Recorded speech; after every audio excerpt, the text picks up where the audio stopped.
आप सभी लोगों को नमस्कार।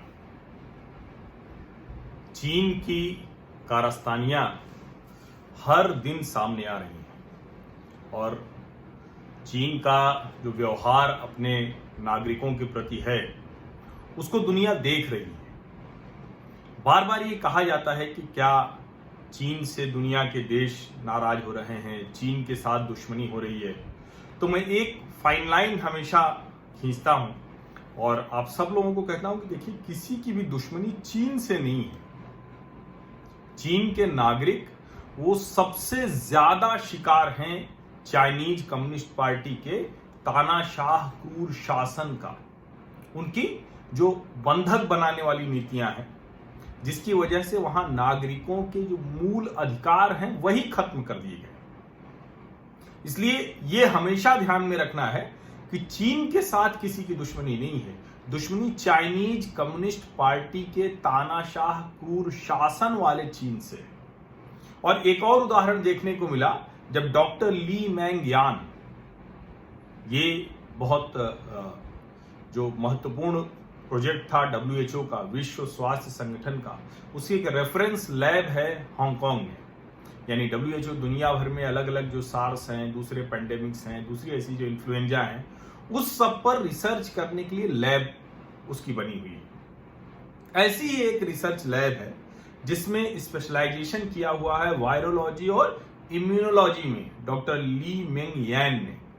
और ये Hong Kong school of public health के उसी सेंटर पर काम कर रही थी जो WHO का रेफरेंस लैब था, जहां से खास करके जो कोविड-19 के जो लक्षण हैं, उसकी जो बीमारी कैसे आई, कैसे वायरस फैला और क्या कुछ होता जिससे कि वायरस कम फैलता, उस पर एक काम कर रही है।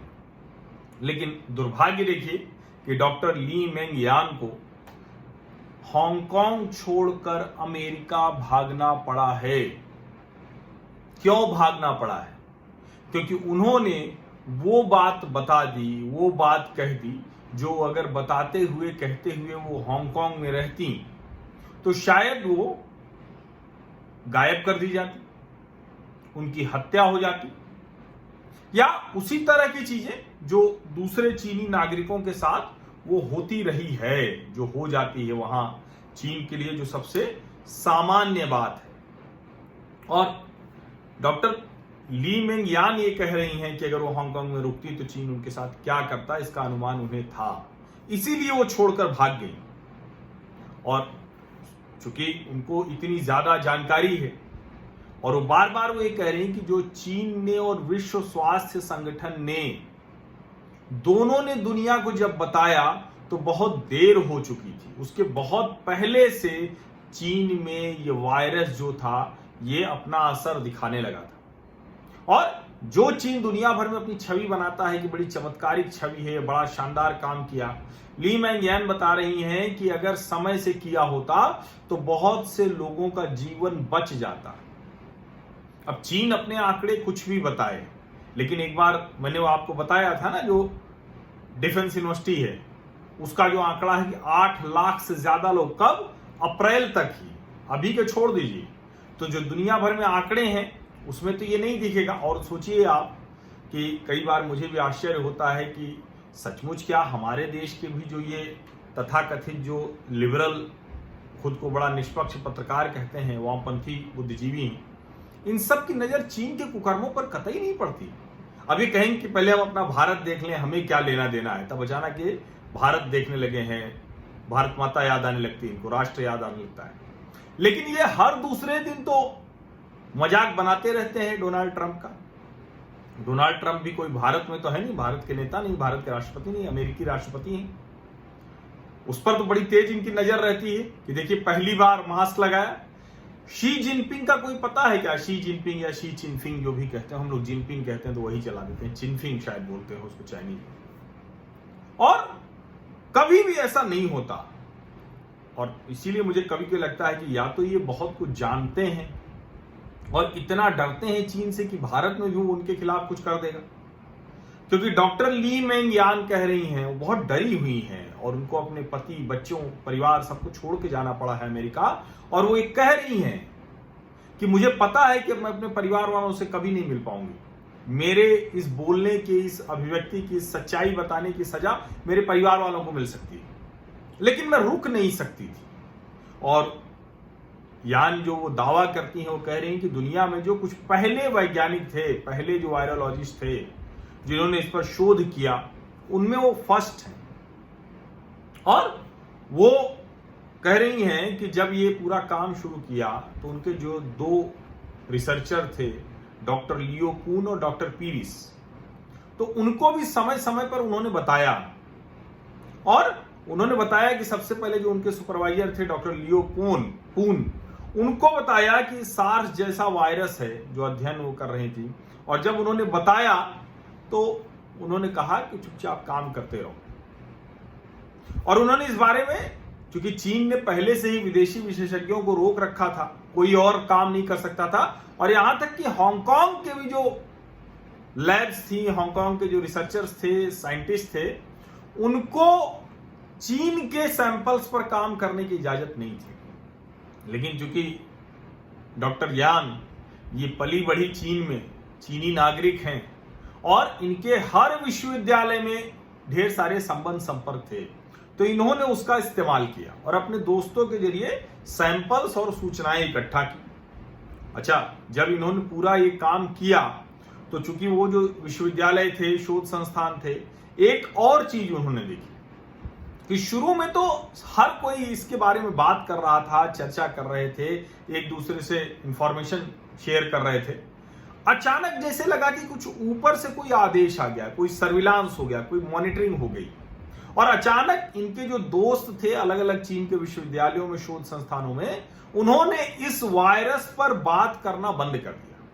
लेकिन तब तक ये बड़ा हो रहा था और ये खबर आ गई थी, 31 दिसंबर की बात ये बता रही है कि मनुष्य से मनुष्य में, ह्यूमन टू ह्यूमन ट्रांसमिशन इसका हो रहा है।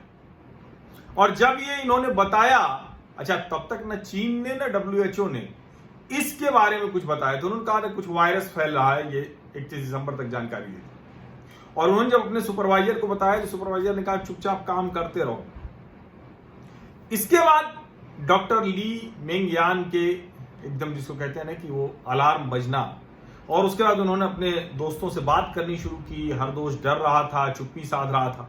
और यही वो दौर था जब वुहान में बहुत तेजी से मामले बढ़ चुके थे, जिसको छिपाना बहुत मुश्किल था। और एक बार जब उन्होंने ज्यादा दबाव डाला तो उनके सुपरवाइजर ने कहा कि चुपचाप काम करो, लक्ष्मण रेखा पार नहीं करना है, रेड लाइन पार नहीं करनी है, नहीं तो उसका अंजाम खतरनाक हो सकता है, गायब भी हो सकती है और तुम्हारी जान भी जा सकती है।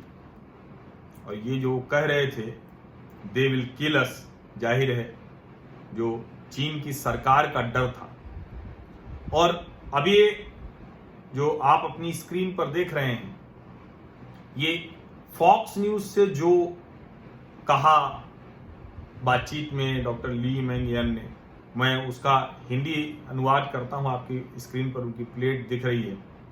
मैं अमेरिका आई इसलिए क्योंकि मुझे दुनिया को कोविड-19 की सच्चाई बतानी थी। अगर मैं यही बात हांगकांग में बताती तो जैसे ही मैं ये बताना शुरू करती, मैं या तो गायब हो जाती या मेरी हत्या कर दी जाती। और मैं जानती हूं कि वो कैसे विसिल ब्लोअर्स को, यानी जो सूचनाएं, जो इस तरह की बात करने वाले लोग हैं, उनके साथ कैसे व्यवहार करते हैं। कोई मुझे नहीं सुनता। सिर्फ इसीलिए मैं अमेरिका आई और दुनिया को कोविड-19 का जो ओरिजिन है, जिसके बारे में WHO में पास हुआ, बड़ा हंगामा हुआ था, तो वो ये कह रहे हैं डॉक्टर ली मेंग यान कि इसकी सच्चाई बताऊं। मैं दुनिया के लोगों को ये बताना चाहती हूं, समझाना चाहती हूं कि कितना खतरनाक है, कितना भयावह है। और इसमें कोई राजनीति नहीं है। ये पूरी तरह से सिर्फ और सिर्फ इसलिए है कि दुनिया के लोगों को कैसे बचाया जा सकता है, विश्व में मानवता कैसे बच सकती है। चीन में ढेर सारे ऐसे पेशेंट थे जिनको इलाज नहीं मिला, समय से डायग्नोसिस नहीं हुई, यानी परीक्षण नहीं किया गया। वहां डॉक्टर और मरीज दोनों के लिए कोई प्रोटेक्शन नहीं, कोई सुरक्षा नहीं, और कॉमन लोगों के लिए तो है ही नहीं। सरकार किसी को भी ऐसी सूचनाएं दूसरे को देने की इजाजत नहीं दे रही है। हॉस्पिटल में डॉक्टर डरे हुए हैं, लेकिन वो किसी से बात नहीं कर सकते। सीडीसी का पूरा स्टाफ डरा हुआ है। सीडीसी मतलब Chinese centre for disease control and prevention.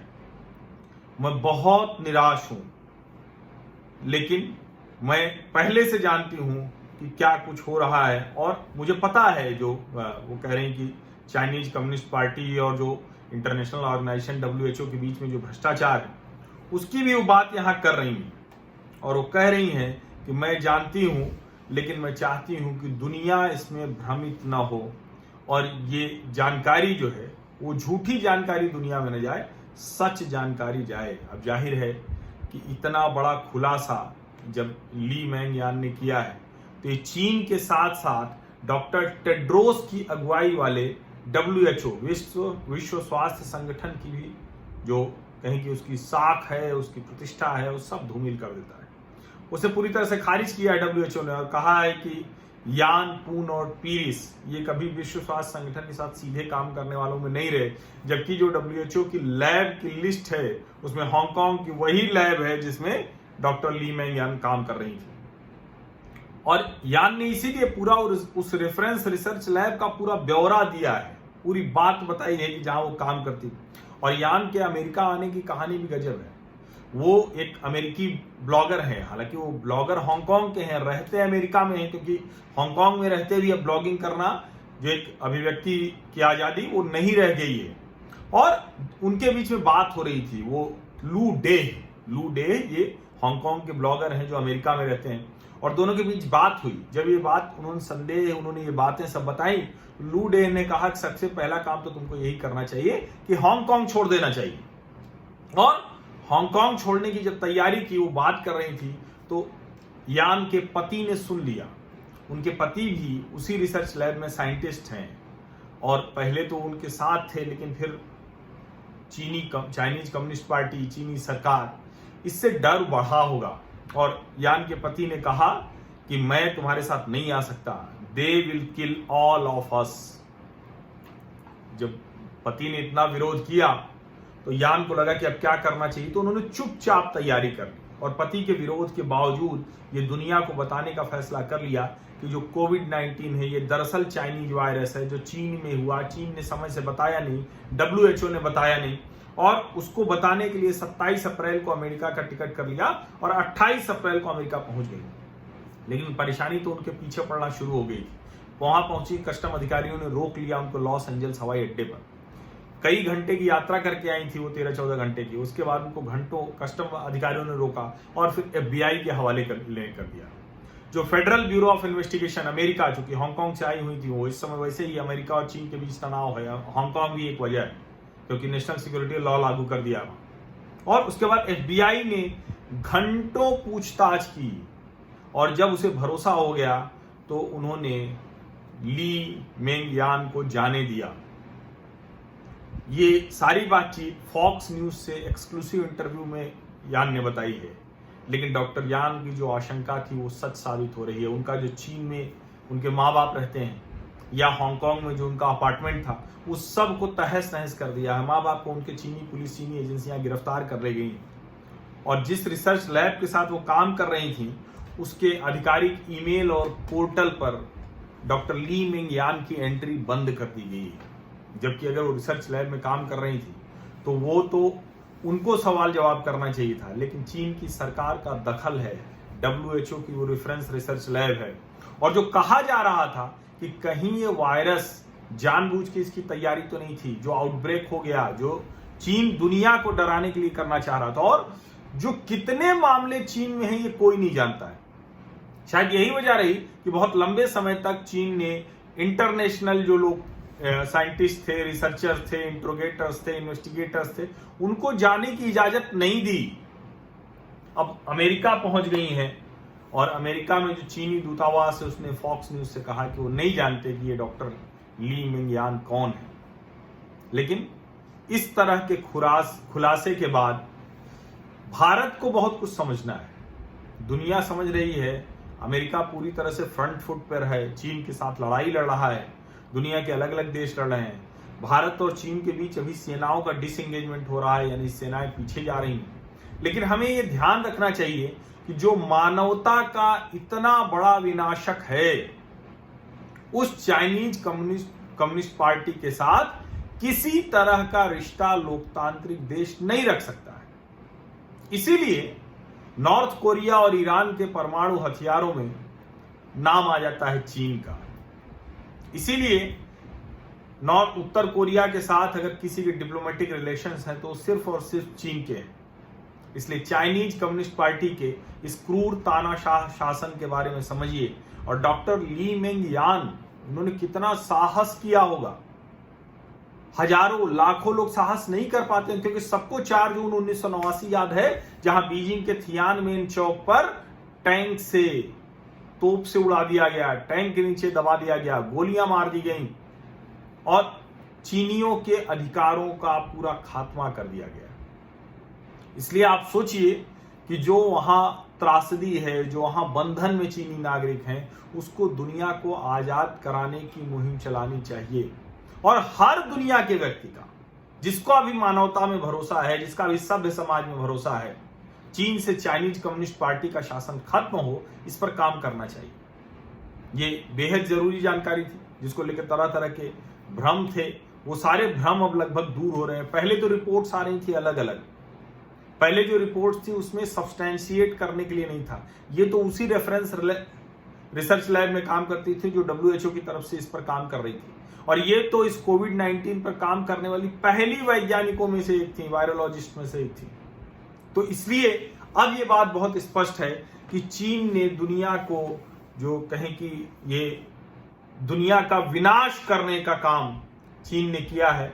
Chinese communist party के क्रूर तानाशाह शासन ने इसको हथियार के तौर पर इस्तेमाल करने की कोशिश की थी, जो दूसरी तरह से, जिसको कहें कि आउटब्रेक हो गया, जो उनके कंट्रोल में नहीं रहा, लेकिन उसका खामियाजा दुनिया को भुगतना पड़ रहा है। चीनी नागरिकों को तो जैसे चीन के PLA के सैनिकों को कोई सम्मान नहीं है, वो मर गए और उनका नाम पता तक किसी को नहीं मालूम है। उसी तरह से चीनी नागरिकों को भी जाने कितने लोगों ने जाने गंवा दी और उनका पता नहीं चला। ये सभ्य समाज के माथे पर चाइनीज कम्युनिस्ट पार्टी कलंक है। इस कलंक को खत्म करना और चीनी नागरिकों को स्वतंत्रता दिलाना, ये दुनिया की प्राथमिकता होनी चाहिए। हम भारतीयों को इसमें सबसे महत्वपूर्ण भूमिका करनी है और लोकतांत्रिक देश ही इसका मुकाबला कर सकते हैं, इस तानाशाही का। बहुत बहुत धन्यवाद। और आपको लगता है कि इस तरह की सारी खबरें आपको समय से मिले, उसका विश्लेषण समय से मिले, तो आपको और कुछ नहीं करना है, सिर्फ मुझे इतनी ताकत देनी है कि आप मेरे सामाजिक परिवार का हिस्सा बन जाइए, नोटिफिकेशन वाली घंटी दबा दीजिए, सब्सक्राइब करेंगे, और इतना बस पर्याप्त है। जिन लोगों ने आर्थिक मदद की है, ये कोई बाध्यता नहीं है, मैं इसको स्पष्टीकरण करता हूं कि कोई बाध्यता नहीं है, लेकिन बहुत से लोग हैं जो मासिक तौर पर और जो अलग अलग समय पर मुझे आर्थिक सहायता करते हैं इस चैनल को चलाने के लिए, उनका बहुत बहुत आभार, बहुत बहुत धन्यवाद। और आप दुनिया के जिस भी हिस्से में हैं, अपना ख्याल रखिए, क्योंकि ये चाइनीज वायरस लगातार तबाही मचा रहा है और दुनिया को इसका रास्ता नहीं सूझ रहा है। अपना ख्याल रखने के अलावा कोई और रास्ता नहीं है। सबसे ज्यादा सुरक्षित लोग, सबसे ज्यादा जिसको कहते हैं कि जिनके पास सब सुख सुविधा है, वो लोग भी इसका शिकार हो रहे हैं। बहुत बहुत धन्यवाद।